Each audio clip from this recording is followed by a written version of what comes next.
A Dança da Morte. Stephen King. Capítulo 63.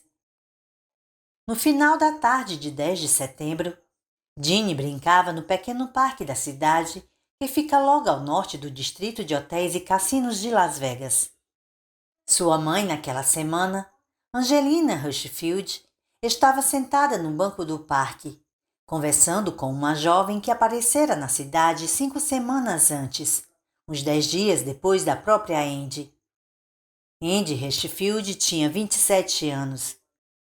A garota era 10 anos mais nova, agora trajando uma apertada bermuda jeans e uma mini blusa bem curta que não deixava absolutamente nada à imaginação. Havia algo de obsceno no contraste entre a postura ereta do corpo da jovem e a expressão infantil, amuada, quase vazia de seu rosto. Sua conversa era monótona e aparentemente sem fim.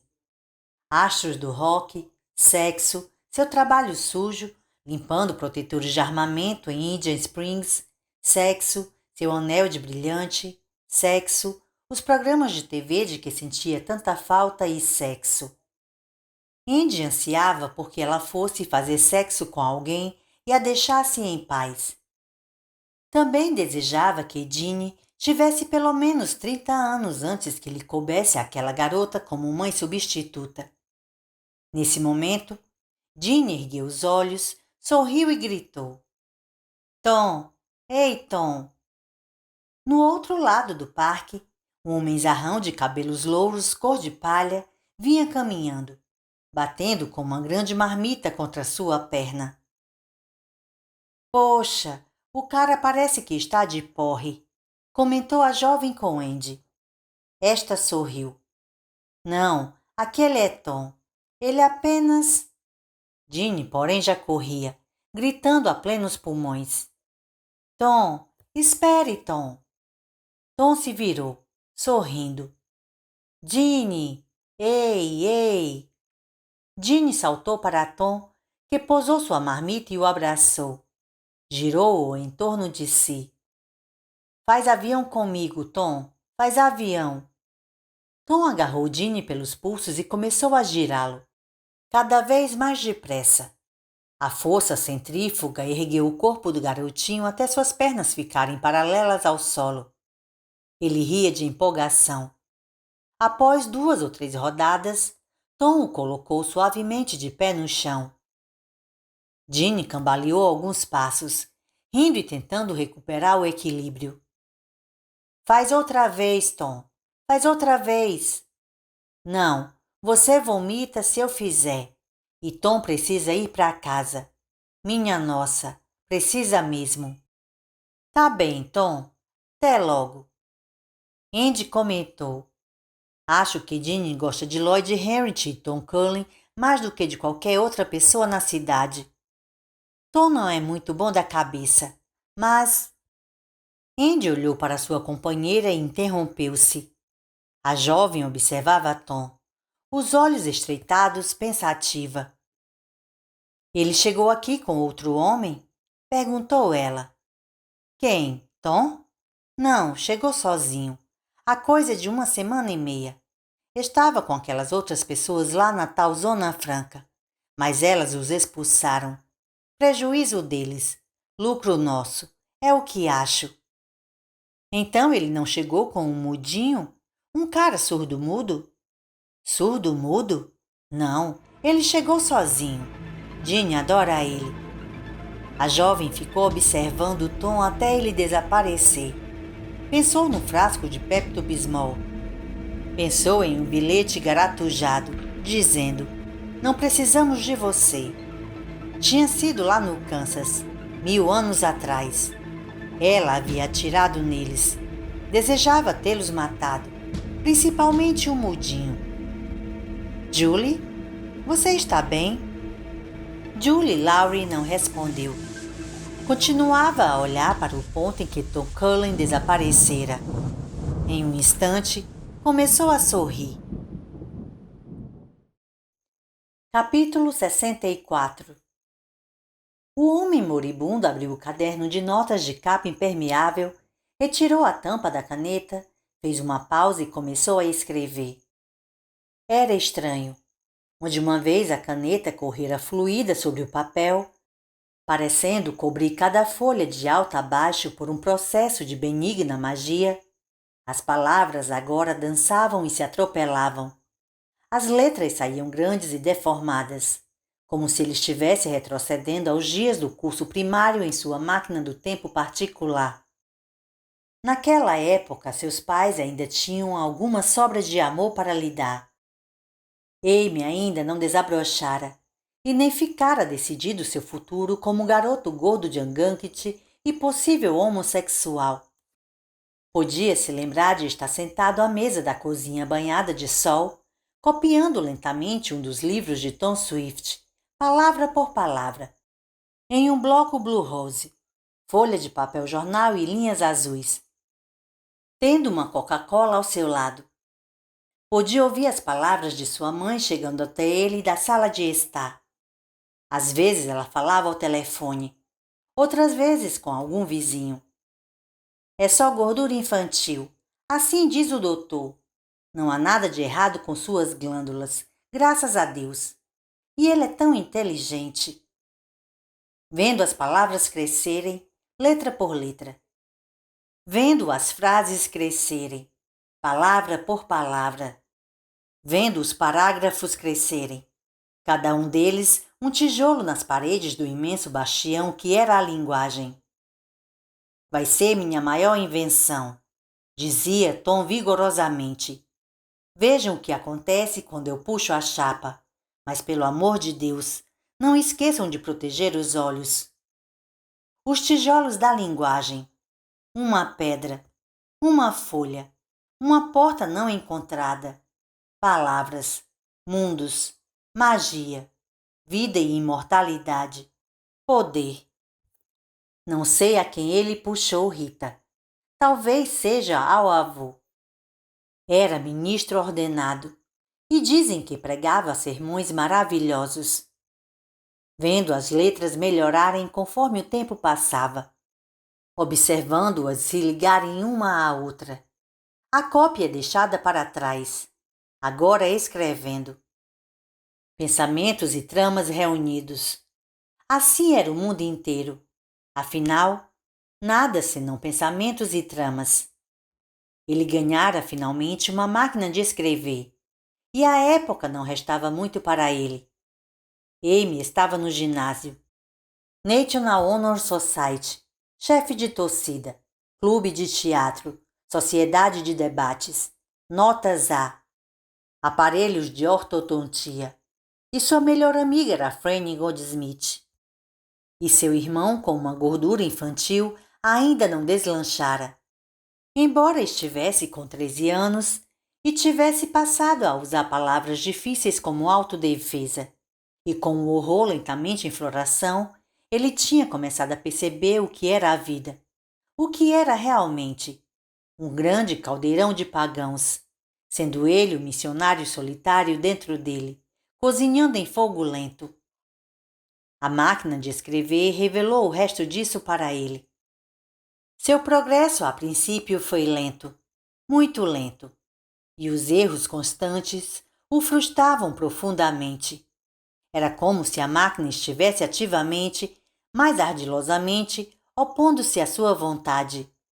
Contudo, quando foi melhorando, começou a entender o que a máquina de fato era. Uma espécie de conduto mágico entre o seu cérebro e a página em branco que ele lutava para conquistar. Quando sobreveio a supergripe, ele conseguia datilografar mais de 100 palavras por minuto e foi capaz de emparelhar com os pensamentos galopantes e passá-los todos para o papel. No entanto, nunca parara inteiramente de escrever à mão, recordando que Moby Dick fora uma obra manuscrita, assim como a Letra Escarlate e Paraíso Perdido. A escrita que Franny tinha visto no seu livro Razão fora desenvolvida ao longo de anos de prática, sem parágrafos, sem linhas quebradas, nenhuma pausa para o olho. Era cansativo. Chegava a dar cãibras terríveis na mão, porém eram a obra de amor.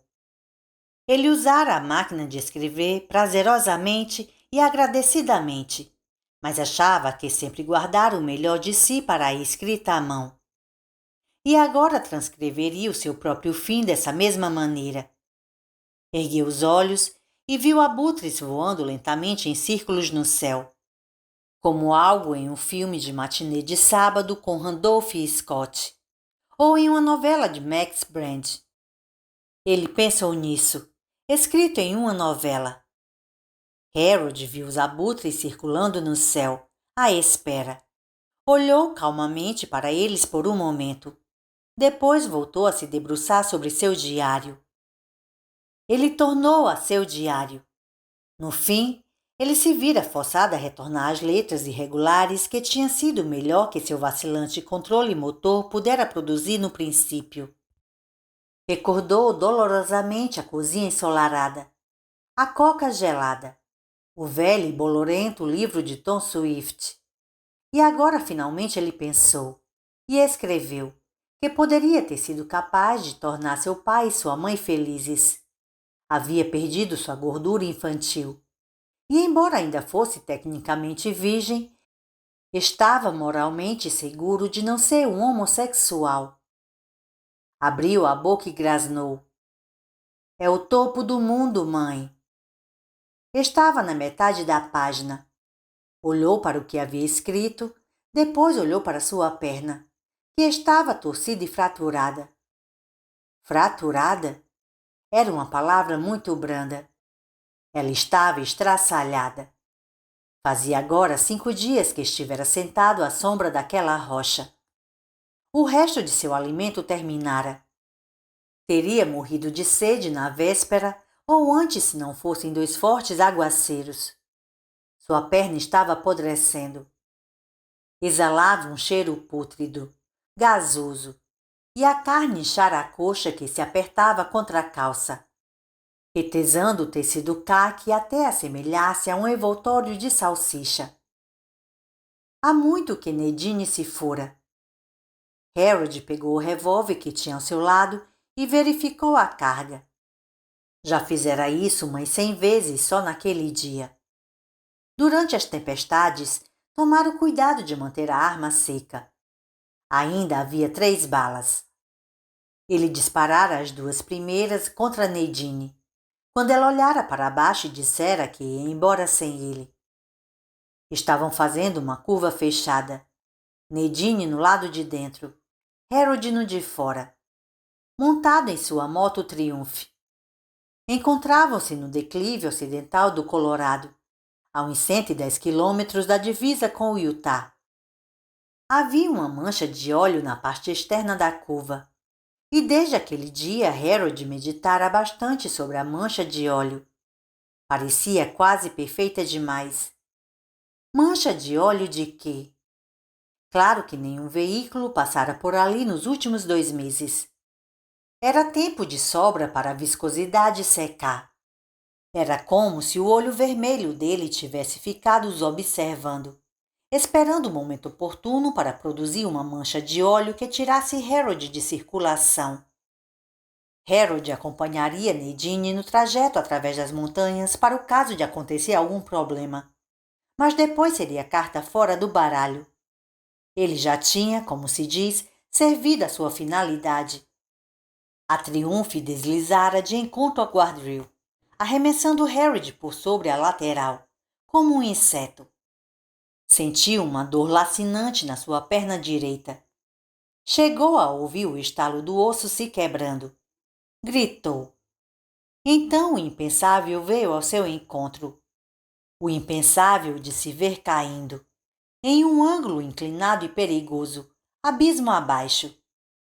Ele pôde ouvir o barulho das corredeiras em algum ponto lá no fundo. Harold bateu no chão, subiu alto no ar, gritou de novo, caiu mais uma vez sobre a perna direita, ouviu-a partir-se em mais de um lugar, saiu voando novamente no ar, baixou, rolou e, de repente, foi contido por uma árvore morta. tombada por alguma tempestade de alguns anos atrás. Se a árvore não estivesse ali, ele despencaria no abismo, e então seriam as trutas de montanha que se banqueteariam com sua carne em vez dos abutres. Ele escreveu em seu caderno de notas, ainda maravilhado pelas letras desordenadas de tamanho infantil. Não culpo Nadine. Era verdade, mas antes ele a culpara. Chocado, abalado, machucado, a perna direita em cruciante agonia, ele se controlara e rastejara um pouco em costa acima. Muito acima dele, viu Nadine olhando por sobre o guardrail. Tinha um rosto branco e diminuto, um rosto de boneca. Nadine! Gritou, sua voz saindo em um grasnido rouco. Acorda! Está em meu alforje esquerdo. Ela se limitou a ficar olhando para baixo, para ele. Harold começara a pensar que Nadine não tinha ouvido e estava se preparando para repetir quando a viu mover a cabeça para a esquerda e para a direita. Muito lentamente. Ela negava com a cabeça. Nadine, não vou poder subir sem a corda. Estou com a perna quebrada. Ela não respondeu. Limitava-se a olhar para ele, lá embaixo, agora nem mesmo sacudindo a cabeça. Harold começou a ter a sensação de estar em um buraco profundo, de cuja borda ela o observava. Nadine, me jogue a corda. De novo sacudi de cabeça, tão terrível quanto a porta de uma cripta se fechando lentamente sobre um homem ainda não morto, nas garras de uma terrível catalepsia. Nadine, pelo amor de Deus! Por fim, a voz dela chegou até ele, distante, mas perfeitamente audível na grande quietude da montanha. Tudo isto foi arranjado, Harold. Tenho que partir. Sinto muito. Contudo, ela não fez menção de ir embora. Permaneceu junto ao guardrail, olhando para ele. Já havia moscas provando alvoroçadamente seu sangue sobre as várias rochas onde ele batera e deixara partes de si mesmo. Harold recomeçou a rastejar para cima, arrastando a perna estraçalhada. A princípio, não havia ódio, nenhuma necessidade de meter uma bala na mulher. Só parecia vital que chegasse perto o suficiente para ler a expressão dela.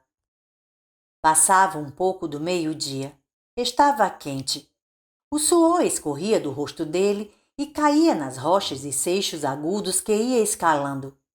Avançou, arrastando-se para o alto, apoiado nos cotovelos e impelindo-se com a perna esquerda, à maneira de um inseto aleijado. A respiração saía rascante pela garganta, como um fole quente. Não fazia ideia de quanto tempo levou assim. Mas uma ou duas vezes bateu com a perna fraturada em uma pedra saliente, e a onda gigantesca de dor quase o fez desfalecer. Várias vezes havia escorregado para trás, gemendo em desamparo. Por fim, ficou ciente de que não podia mais avançar. As sombras tinham mudado. Já se haviam passado 3 horas. Ele não conseguia recordar a última vez em que olhara para o alto, na direção do guardrail e da estrada. Talvez tivesse sido 1 hora atrás. Em sua dor, absorvera-se inteiramente em qualquer progresso, por mínimo que fosse. Nadine já devia ter partido há um bom tempo. No entanto, ela continuava lá, e embora só tivesse conseguido avançar uns 7 ou 8 metros, a expressão no rosto de Nadine era diabolicamente clara. Mostrava uma tristeza angustiada, porém os olhos eram foscos e distantes. Os olhos de Nadine estavam com ele. Foi então que Harold começara a odiá-la. Ele tateou, procurando o coldre de ombro. O coach continuava ali, firme mesmo durante sua queda rodopiante, preso pela correia através da coronha. Ele abriu a correia, inclinando o corpo maliciosamente de modo que ela não pudesse ver. Nadine, é melhor assim, Harold. Melhor para você. porque a maneira dele seria muito pior. Entende isso, não? Você não desejaria encontrá-lo cara a cara, Harold. Ele sente que alguém capaz de trair um lado será capaz também de trair o outro. Ele o mataria, mas primeiro o deixaria louco. Ele tem esse poder. Deixou que eu escolhesse. Desta maneira ou a maneira dele. Preferi esta. Você pode terminar com tudo rapidamente, se tiver coragem.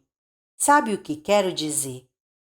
Ele checou a munição da arma pela primeira vez em centenas, talvez milhares de vezes, mantendo-a na dobra sobreada de um cotovelo lacerado e esfarrapado.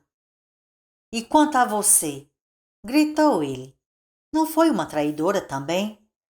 A voz dela soou triste. Eu nunca o traí em meu coração, Harold. Acho que foi exatamente onde você o traiu, gritou Harold para ela. Tentou mostrar grande sinceridade no rosto, mas na verdade estava calculando a distância. Ele daria 2 tiros no máximo. Um revólver era notoriamente uma arma incerta. Creio que ele também sabe disso. Ele precisa de mim, disse ela, e eu preciso dele. Você nunca entrou nisso, Harold. E se continuássemos juntos, eu poderia ter deixado que fizesse algo em mim. Aquela coisinha. E isto destruiria tudo. Eu não poderia ter corrido o menor risco de que talvez acontecesse depois de todo o sacrifício, todo o sangue derramado e toda a maldade. Vendemos nossas almas juntos, Harold. Porém, em mim ainda resta o suficiente para dar todo o valor à minha. Eu lhe darei todo o valor, disse Harold. Conseguiu se ajoelhar. O sol era causticante. A vertigem apoderou-se dele com mãos rudes, turbilhonando o equilíbrio de giroscópio dentro de sua cabeça. Teve a impressão de ouvir vozes, uma voz, rugindo em protesto surpreso. Puxou o gatilho. O tiro ecoou, retornou, ricocheteou crepitante de uma face à outra do penhasco, estalejando e se desvanecendo. Uma surpresa cômica se espalhou pelo rosto de Nadine. Harold pensou numa inebriada espécie de triunfo.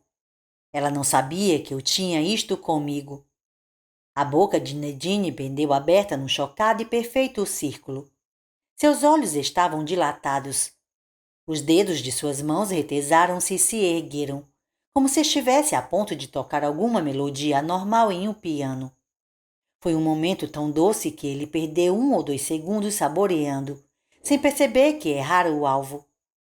Quando se deu conta disso, tentou mirar melhor, agarrando o pulso direito com a mão esquerda. Harold, não, não pode fazer isso. Não posso? Apertar um gatilho é apenas uma coisinha. Claro que posso. Ela parecia chocada demais para se mover. E quando a mira do revólver repousou na concavidade da garganta de Nadine, ele sentiu uma súbita e gélida certeza de que era assim que deveria ser o final de tudo, numa curva enxurrada de violência sem sentido. Agora a tinha morta diante de seus olhos.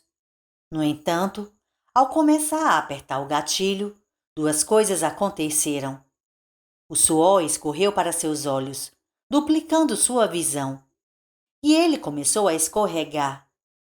Mais tarde diria para si mesmo que o cascalho solto cedera, ou que sua perna machucada o atrapalhara, ou as 2 coisas. Poderia até ser verdade. No entanto, parecera um empurrão. E nas longas noites entre aquele dia e agora, ele não conseguira se convencer do contrário. O Harold diurno era teimosamente racional até o fim. Mas, à noite, a hedionda certeza o envolvia, a certeza de que o próprio homem escuro o empurrara. O tiro que pretendera enfiar na garganta de Nadine se perdeu no vazio, no alto, amplo e belo e indiferente céu azul. Harold começou a rolar até se chocar com a árvore morta, a perna direita retorcendo-se e saltitando em uma só lacinante agonia que ia do tornozelo à virilha. Desmaiou ao se chocar contra a árvore. Quando voltou a si, o crepúsculo se fora, e a luz, 3/4 cheia, seguia solenemente acima do abismo. Nadine tinha ido embora. Harold passou aquela primeira noite em um delírio de terror, certo de que seria incapaz de rastejar de volta à estrada, certo de que morreria na ravina. Ao raiar do dia, recomeçou a rastejar para o alto, suando e dilacerado pela dor. Começou por volta das 7 horas, mais ou menos quando os enormes caminhões cor de laranja do Comitê de Sepultamento estariam deixando sua base lá em Boulder. Por fim, às 5 daquela noite, conseguiu envolver a mão esfolada e cheia de bolhas no cabo do guardrail. Sua moto continuava ali, e ele quase chorou de alívio. Com uma pressa frenética, tirou algumas latas e o abridor de um dos alforjes. Abriu uma das latas e enfiou a boca vorazmente numa presuntada. O gosto, no entanto, estava horrível, e após uma prolongada luta, vomitou o que comera. Foi então que começou a compreender o fato inevitável de sua morte iminente. Ficou ao lado da Triumph e chorou, a perna retorcida debaixo do corpo. Depois disso, conseguiu dormir um pouco. No dia seguinte, ficou encharcado por um forte temporal, que o deixou todo molhado e tiritando de frio. Sua perna começava a exalar um cheiro de gangrena, e se esforçou para não deixar que o revólver molhasse, abrigando com seu corpo. Nessa noite voltou a escrever no caderno com a capa impermeável e pela primeira vez descobriu que sua escrita começava a regredir. Viu-se pensando num conto de Daniel Case, chamado Flores para Algernon. Nele, um bando de cientistas tinha de algum modo transformado um porteiro retardado mental num gênio, por algum tempo. E então o pobre sujeito começou a perder esta qualidade. Como era mesmo o nome dele? Charlie alguma coisa, certo? Claro, pois esse foi o título do filme que fizera baseado na obra. Charlie. Um filme muito bom, mas não tanto quanto o conto. Cheio daquela merda psicodélica dos anos 1960, tal como se lembrava, mas ainda assim muito bom. Harold ia muito ao cinema nos velhos dias e tinha visto mais de uma porção de filmes no vídeo da família. Naqueles dias em que o mundo tinha sido o que o Pentágono gostaria de chamar de alternativa viável. Havia assistido a maioria deles sozinho. Ele escreveu no caderno, as palavras emergindo lentamente das letras deformadas. Eu me pergunto se todos do comitê estão mortos. Se estão, sinto muito. Fui induzida ao erro.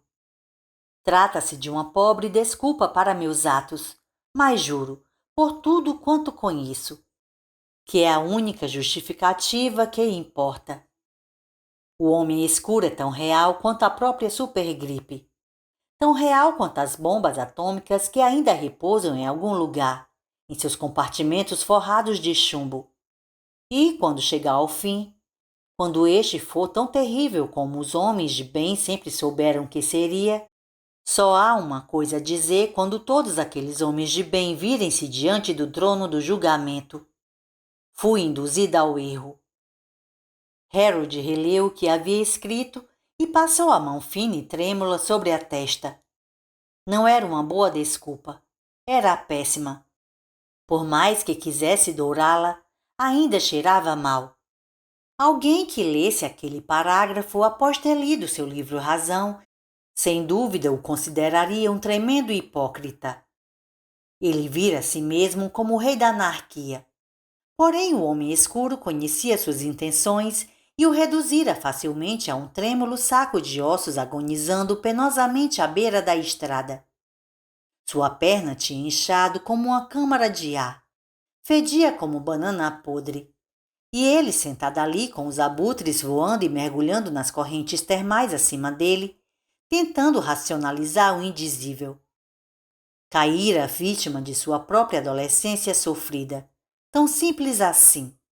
Havia sido envenenado por suas próprias visões letais.